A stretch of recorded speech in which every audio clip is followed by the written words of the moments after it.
Hello champions, welcome back to Xylem, welcome back to the world of English. How's your preparation going on? Your exams are around the corner. ഒരുപാട് ദിവസങ്ങളൊന്നും ഇനി പരീക്ഷയ്ക്ക് ബാക്കിയില്ല. So പുതിയ കാര്യങ്ങൾ പഠിക്കുന്നതോടൊപ്പം തന്നെ പഴയ കാര്യങ്ങളെ കൃത്യമായി റിവൈസ് ചെയ്തുകൂടെ നിങ്ങൾ നിങ്ങളുടെ പഠിത്തത്തെ മുന്നോട്ട് കൊണ്ടുപോകേണ്ടതുണ്ട്. ആൻഡ് ഇന്ന് നമ്മൾ ഈ വീഡിയോയിൽ സംസാരിക്കുന്നത് lines written in early spring എന്ന് പറഞ്ഞ പോയത്തിലെ പ്രധാനപ്പെട്ട ഫിഗേഴ്സ് ഓഫ് സ്പീച്ചിനെ വളരെ കുഞ്ഞു സമയത്തിനുള്ളിൽ കൃത്യമായി ഓർമ്മിച്ചെടുക്കുക എന്നുള്ളതാണ്.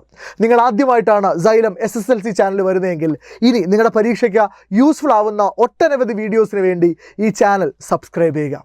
And let's come to the topic.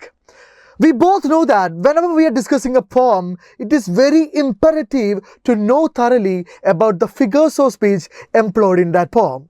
ഒന്നുമില്ല, ഒരു പോം പഠിക്കുന്ന സമയത്ത് അതിലെ പ്രധാനപ്പെട്ട ഫിഗേഴ്സ് ഓഫ് സ്പീച്ച് ഏതൊക്കെയാണ് എന്ന് കൃത്യമായി അറിഞ്ഞിരിക്കണം. രണ്ട് കാര്യങ്ങൾക്ക് നിങ്ങൾക്കത് ഉപകാരപ്പെടും. ഒന്ന്, നിങ്ങൾ അപ്രീസിയേഷൻ എഴുതുന്ന സമയത്ത്. രണ്ട്, നിങ്ങൾ അതിലെ കോംപ്രിഹെൻഷൻ, വൺ വേർഡ് ക്വസ്റ്റ്യൻസ് എഴുതുന്ന സമയത്ത്. സോ ഇതിനൊക്കെ ഇത് പ്രധാനപ്പെട്ടതാണ്. സോ വളരെ ചെറിയ സമയത്തിനുള്ളിൽ നമ്മൾ ഈ പോയത്തിലെ പ്രധാനപ്പെട്ട ഫിഗേഴ്സ് ഓഫ് സ്പീച്ചിനെ മനസ്സിലാക്കി വെക്കുന്നു. ഒന്നാമത്തെ സ്റ്റാൻസ് ഇങ്ങനെയാണ് പോകുന്നത്. I heard 1,000 blended notes while in a grove I sat reclined in that sweet mood when pleasant thoughts bring sad thoughts to the mind. ഒന്നാമത്തെ സ്റ്റാൻസയാണ്. ഈ ഒന്നാമത്തെ സ്റ്റാൻസയിൽ നിങ്ങൾ ഏറ്റവും പ്രാധാന്യം കൊടുത്ത് പഠിക്കേണ്ട, ഇമ്പോർട്ടൻസ് കൊടുത്ത് പഠിക്കേണ്ട ലൈൻ ആദ്യത്തെ ലൈനാണ് I heard 1,000 blended notes. ഇത് രണ്ട് പ്രധാനപ്പെട്ട ഫിഗേഴ്സ് ഓഫ് സ്പീച്ചിന് എക്സാമ്പിളാണ്.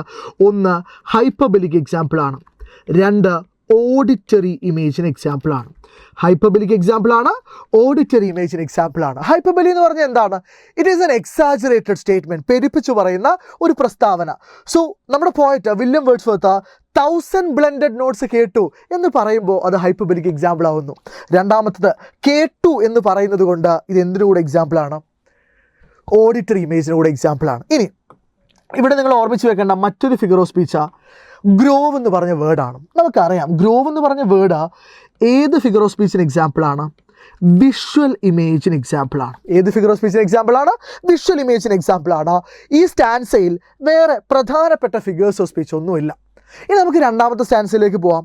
നോക്കൂ, രണ്ടാമത്തെ സ്റ്റാൻസയിൽ to her fair works did nature link the human soul that through me ran and much it grieved my heart to think what man has made of man. രണ്ട് പ്രധാനപ്പെട്ട ഫിഗേഴ്സ് ഓഫ് സ്പീച്ചാണ് ഈ സ്റ്റാൻസയിലുള്ളത്. ഒന്നാമത്തത് to her fair works did nature link എന്ന് പറയുന്ന ഈ വരി തന്നെയാണ്. നോക്കൂ, ഇവിടെ പ്രകൃതി, നേച്ചറിനെ പോയറ്റ് ഹ എന്ന് അഡ്രസ്സ് ചെയ്യുന്നു, അല്ലേ? അവൾ എന്ന് അഡ്രസ്സ് ചെയ്യുന്നു. അത് മാത്രമല്ല, ഇവിടെ നേച്ചർ, പ്രകൃതി രണ്ട് കാര്യങ്ങളെ ലിങ്ക് ചെയ്തു എന്ന് പറയുന്നു. Hence it is an example for the figure of speech personification. വളരെ പ്രധാനപ്പെട്ട ഒരു ഫിഗർ ഓഫ് സ്പീച്ചാണ് പേഴ്സോണിഫിക്കേഷൻ. ഓക്കെ, ഇനി നിങ്ങൾ ഈ വീഡിയോ പോസ് ചെയ്തിട്ടൊന്ന് ആലോചിച്ച് നോക്കി, ഈ സ്റ്റാൻസിൽ വേറെ ഏതെങ്കിലും ഫിഗർ ഓഫ് സ്പീച്ച് വരുന്നുണ്ടോ? And much it grieved my heart to think, അവിടെ much it grieved my heart to think വേണമെങ്കിൽ അതിന് നിങ്ങൾക്ക് എന്തായിട്ട് കണക്കാക്കാം? അലിറ്ററേഷൻ ആയിട്ട്, സൗണ്ട് റിപ്പീറ്റ് ചെയ്യുന്നതായിട്ട് കണക്കാക്കാം. പക്ഷേ അവിടെ പ്രധാനപ്പെട്ട ഫിഗർ ഓഫ് സ്പീച്ച് കിടക്കുന്നത് ഇവിടെയാണ്. What man has made of man, what man has made of man എന്നുള്ളത് അലിറ്ററേഷനുള്ള എക്സാമ്പിളാണ്. എന്തിനുള്ള എക്സാമ്പിളാണ്? അലിറ്ററേഷനുള്ള എക്സാമ്പിളാണ്. ഓക്കെ ആണല്ലോ? ശരി, ഇനി നമ്മൾ മൂന്നാമത്തെ സ്റ്റാൻസിലേക്ക് പോകുന്നു. നോക്കൂ, through primrose steps in that green bower the periwinkle trailed its wreaths and it is my faith that every flower enjoy the air it breathes. ശ്രദ്ധിച്ചേക്ക്, ഇവിടെ നമുക്ക് കുറേ വിഷ്വൽ ഇമേജസ് കാണാം. ഫോർ എക്സാമ്പിൾ പ്രിംറോസ്, അതൊരു ഫ്ലവറിൻ്റെ പേരാണ്. ഗ്രീൻ ബോവർ മറ്റൊരു visual ഇമേജാണ്. പെരിവിങ്കിൾ വിഷ്വൽ ഇമേജ് ആണ്. Okay, so flowers visual image ആണ്. സോ ഇതൊക്കെ എന്താണ്? VI ആണ്, അല്ലെങ്കിൽ വിഷ്വൽ ഇമേജ് ആണ്. ഓക്കെ, സോ ഇവിടെ ഒരുപാട് വിഷ്വൽ ഇമേജസ് കിടപ്പുണ്ട്. പക്ഷെ ഇവിടെ വളരെ പ്രധാനപ്പെട്ട ഒരു ഫിഗർ ഓഫ് സ്പീച്ച് കിടക്കുന്നത് എവിടെയാണെന്ന് ചോദിച്ചാൽ അത് ഇവിടെയാണ്.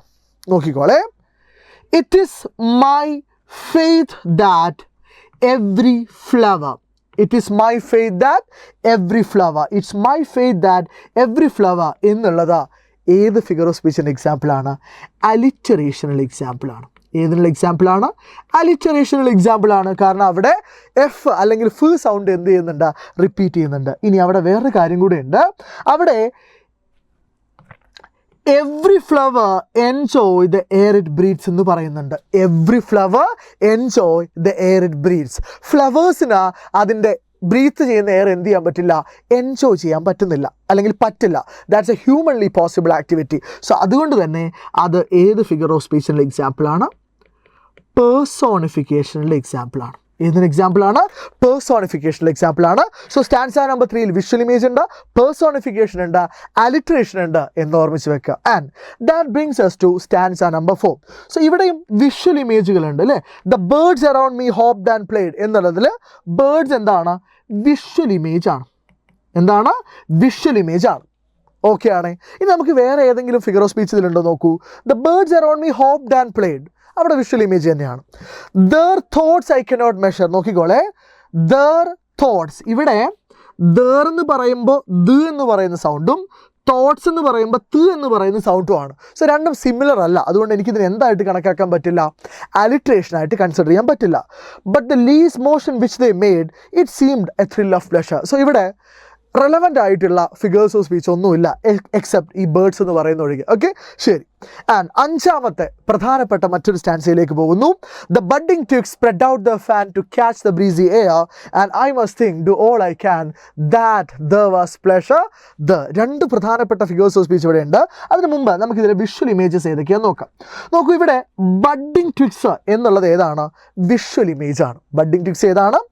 വിഷ്വൽ ഇമേജ് ആണ്. VI stands for visual image. And അതുപോലെ മറ്റൊരു പ്രധാനപ്പെട്ട ഫിഗർ ഓഫ് സ്പീച്ച് ഇവിടെയുണ്ട്. അത് ബ്രീസി എയർ ആണ്. ബ്രീസി എയർ എന്നുള്ളത് ടാക്റ്റൈൽ ഇമേജിന് എക്സാമ്പിളാണ്. കുറച്ച് പേർക്ക് ഇത് പരിചയം ഉണ്ടാവാൻ സാധ്യതയില്ല. ടാക്റ്റൈൽ ഇമേജ് എന്ന് പറഞ്ഞാൽ മൂവ്മെൻറ്റുമായിട്ട് ബന്ധപ്പെട്ട, ചലനവുമായി ബന്ധപ്പെട്ട ഇമേജിനെയാണ് നമ്മൾ ടാക്റ്റൈൽ ഇമേജ് എന്ന് വിളിക്കുക. സോ ഇവിടെ ബ്രീസി എയർ എന്നുള്ളത് ടാക്റ്റൈൽ ഇമേജിനുള്ള എക്സാമ്പിളാണ്. എന്നാൽ ഇനിയും ഈ സ്റ്റാൻസയിൽ രണ്ട് ഫിഗേഴ്സ് ഓഫ് സ്പീച്ച് പ്രധാനപ്പെട്ടത് ബാക്കിയുണ്ട്. ഒന്ന് നോക്കൂ. ഒന്നാമത്തെ ഇതാണ്. ഏതാണ്? The budding twigs spread out the fan to catch the breezy air എന്നുള്ളത് ഏത് ഫിഗർ ഓഫ് സ്പീച്ചിനുള്ള എക്സാമ്പിളാണ്? നോക്കൂ, ബഡ്ഡിംഗ് ട്വിഗ്സിന് എന്ത് ചെയ്യാൻ പറ്റില്ല? അവരുടെ ഫാൻസിനെ, അവരുടെ ഇലകളെ സ്പ്രെഡ് ഔട്ട് ചെയ്യാനോ അങ്ങനെ പറ്റിയാലും ബ്രീസി എയറിനെ ക്യാച്ച് ചെയ്യാൻ പറ്റില്ല. സോ ക്യാച്ച് ചെയ്യുക എന്നുള്ളത് ഒരു ഹ്യൂമൻ ആക്ടിവിറ്റിയാണ്. സോ അത് ബഡ്ഡിംഗ് ട്വിഗ്സ് ചെയ്തു എന്ന് പറയുമ്പോൾ അത് ഏത് ഫിഗർ ഓഫ് സ്പീച്ചിനുള്ള എക്സാമ്പിളായി? പേഴ്സോണിഫിക്കേഷനുള്ള എക്സാമ്പിളായി. ഓക്കെ ആണ്. സോ പേഴ്സോണിഫിക്കേഷൻ എക്സാമ്പിൾ ആണ് എന്ത്? The budding twigs spread out the fan to catch the breezy air. ഇനി നോക്കൂ, ഇവിടെ മറ്റൊരു ഫിഗർ ഓഫ് സ്പീച്ച് ഒളിഞ്ഞു കിടപ്പുണ്ട്. ഏതാണ്? That there was pleasure there. That there was pleasure there എന്ന് പറയുന്ന ഈ വരി അലിറ്ററേഷൻ എക്സാമ്പിൾ ആണ്. ദ സൗണ്ട് റിപ്പീറ്റ് ചെയ്യുന്നുണ്ട്. അതുകൊണ്ട് that there was pleasure there എന്നുള്ളത് അലിട്രേഷൻ എന്ന് പറഞ്ഞ ഫിഗർ ഓഫ് സ്പീച്ചിന് എക്സാമ്പിൾ ആണ്. And that brings us to stanza number 6. Stanza number 6 ഇങ്ങനെയാണ് പോകുന്നത്. If this belief from heaven be sent, if such be nature's holy plan, have I not reason to lament what man has made of man. So ഇവിടെ obviously what man has made of man എന്നുള്ളത് നമ്മൾ നേരത്തെ പഠിച്ച കാര്യമാണ് അല്ലേ. Sound repeat ചെയ്ത് വരുന്നതുകൊണ്ട് ഇത് എന്തിനുള്ള എക്സാമ്പിളാണ്? അലിറ്ററേഷനുള്ള എക്സാമ്പിളാണ്. എന്തിനുള്ള എക്സാമ്പിളാണ്? അലിറ്ററേഷനുള്ള എക്സാമ്പിളാണ്. എന്നാൽ ഇവിടെ നിങ്ങൾ മിസ് ചെയ്യുന്ന, നിങ്ങൾ കാണാതെ പോകുന്ന ഒരു ഫിഗർ ഓഫ് സ്പീച്ച് ഉണ്ട്. അത് ഹോളി പ്ലാൻ എന്നുള്ളതാണ്, അല്ലെങ്കിൽ നേച്ചേഴ്സ് ഹോളി പ്ലാൻ എന്നുള്ളതാണ്. നോക്കൂ, സാധാരണഗതിയിൽ ഒരു പ്ലാൻ ഉണ്ടാവുക, ഒരു പദ്ധതി ഉണ്ടാവുക എന്നുള്ളത് മനുഷ്യന്മാർക്കാണ്. എന്നാൽ ഇവിടെ നേച്ചറിന്, പ്രകൃതിക്ക് ഒരു ഹോളി പ്ലാൻ ഉണ്ട് എന്ന് പറയുന്നത് പേഴ്സോണിഫിക്കേഷൻ എന്ന് പറയുന്ന ഫിഗർ ഓഫ് സ്പീച്ചിന് എക്സാമ്പിളാണ്. Okay, so nature's holy plan എന്നുള്ളത് പേഴ്സോണിഫിക്കേഷൻ ആണ്. ആൻഡ് ഒരു കാര്യം കൂടെ, ഈ പോയത്തിലെ വളരെ പ്രധാനപ്പെട്ട രണ്ട് വരികളാണ് have I not reason to lament what man has made of man. So have I not reason to lament what man has made of man എന്നുള്ളതൊരു ചോദ്യമാണ്.